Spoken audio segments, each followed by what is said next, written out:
the best remaster that has never been released. What's up, guys? Today we're going to be looking at Goldeneye on the 64 and the Xbox, the fabled remaster that we've heard for so many years and yet have never seen until 2021. So today we're going to be pitting this up against the Nintendo 64 version, and quite honestly, it returned a love that I do not have for Goldeneye, and there's quite a lot of reasons why. And what's nice is that this is a version that might rectify a lot for a lot of people as well, so you know what I'm thinking.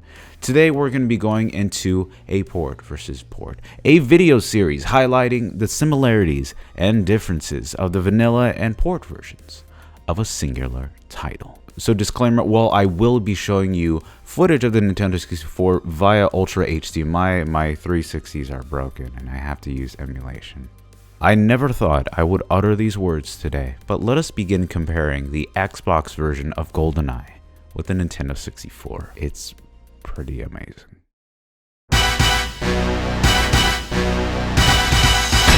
Goldeneye was released in 1997, becoming one of the 64's most recognizable and profitable titles on the console. It was entitled as the king of local multiplayer, bringing the FPS genre to console and solidifying the Rumble Pack as a worthy accessory.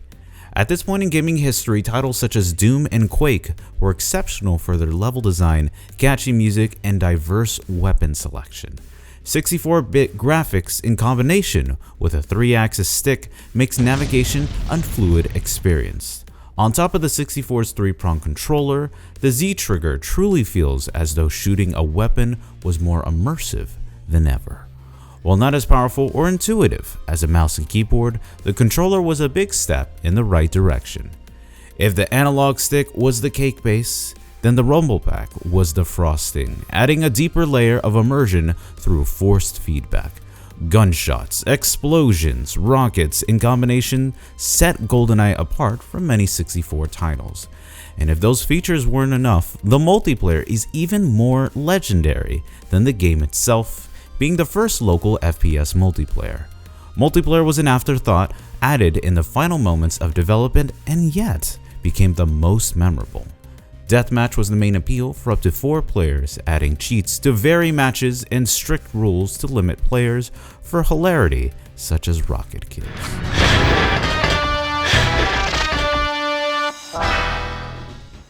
Unfortunately, the cake starts to get pretty stale from here. Goldeneye's advertised features have been surpassed not only by time and age, but future titles rendering this one quite obsolete. The 97 title is marred down by consistent frame drops and substantially low fidelity.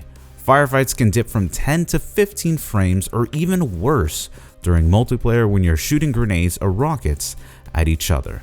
The 64 was known for having a pretty horrific anti-aliasing, being evident here, looking as though you have smeared a car windshield. Nintendo 64 analog sticks were not the most durable, eventually losing movement sensitivity due to age and wear. Some folks practically detest the 64 controller due to its awkward position and handling. Today, in 2021, Goldeneye is more of a novelty than anything else, being severely held back by an extremely low frame rate, an aging control scheme, smeared graphical presentation, which is subjectively a reason I'm not a fan of the title.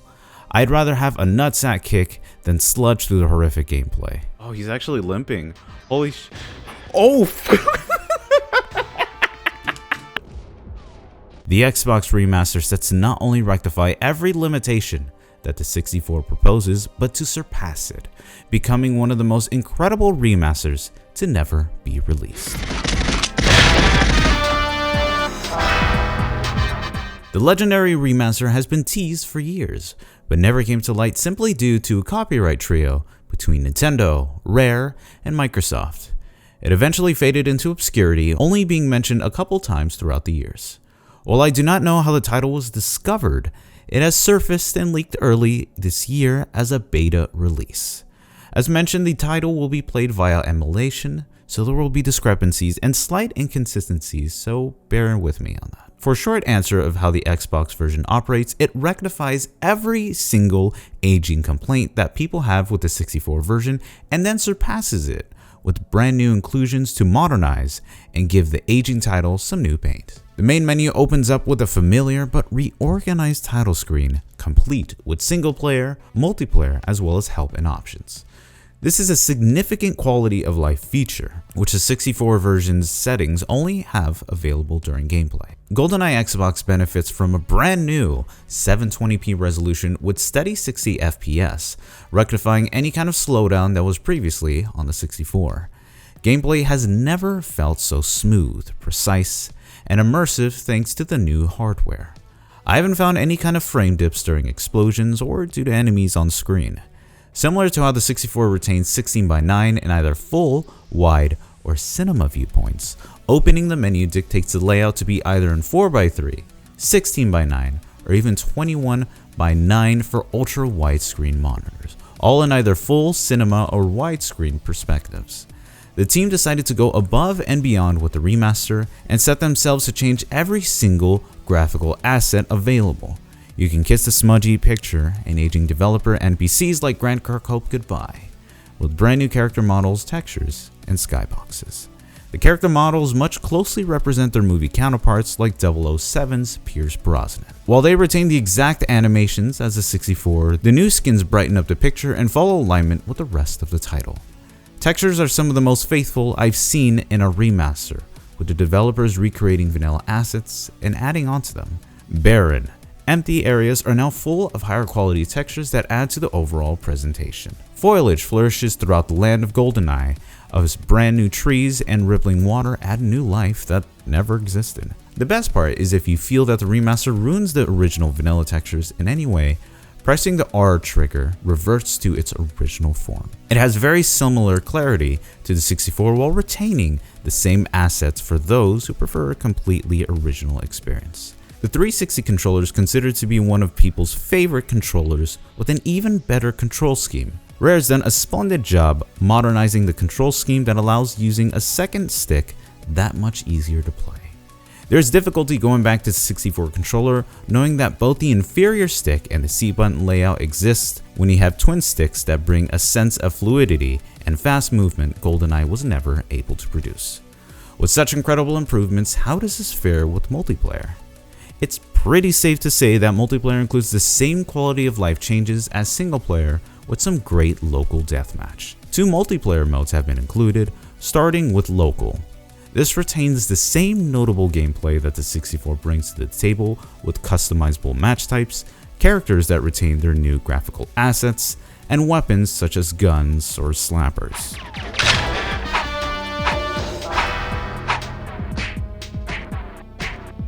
Matches are quite fun, and a second or even fourth Xbox controller allows for some of the best in local multiplayer. Just as in single player, the right trigger toggles between either vanilla or remaster assets, giving you that nostalgia that you crave. Moving on to System Link, this was a bit tricky for me to try. Since my 360s are broken, I'm afraid I could not put System Link through its paces, so your guess is as good as mine. While this game is 100% playable, you can tell that there is some necessary minor polish before being fully completed. Opening the main title, we are left without the pulse-pounding splash screen most notably used on the 64, being replaced with the Rare logo. At the time, a completed or failed mission has no music whatsoever. These are expected little discrepancies on a beta version before completion, so no surprise to see this here. If you guys are interested in downloading this version, I left a link down below so you can play both Goldeneye, install the 360 emulator, Xenia. It uses most of your GPU resources, but the final result is worth playing. To finally wrap up the video, let us have a direct side-by-side comparison of each title, a classic port versus port trait, so you guys can see how much a 20-year difference can make. Let's roll in. I didn't know that they actually shoot you back. I thought they just whimpered and cried. Honestly, all these guys are ugly, and I love it.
you like Goldeneye? No.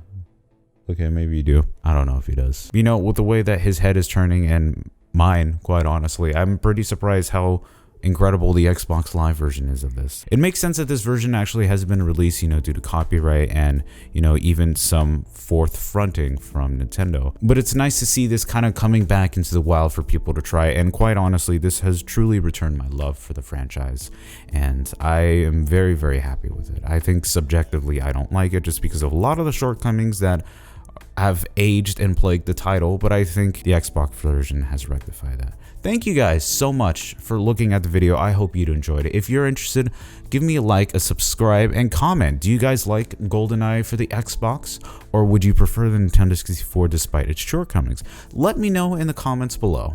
Also, if you want to see all of my socials, my Twitter, my Twitch, my Instagram, everything else, you can find all of my links down below, and I'm pretty active on all of them. Finally, we have a Discord. Come chat and let us know what is your favorite version of GoldenEye down below. Thank you guys.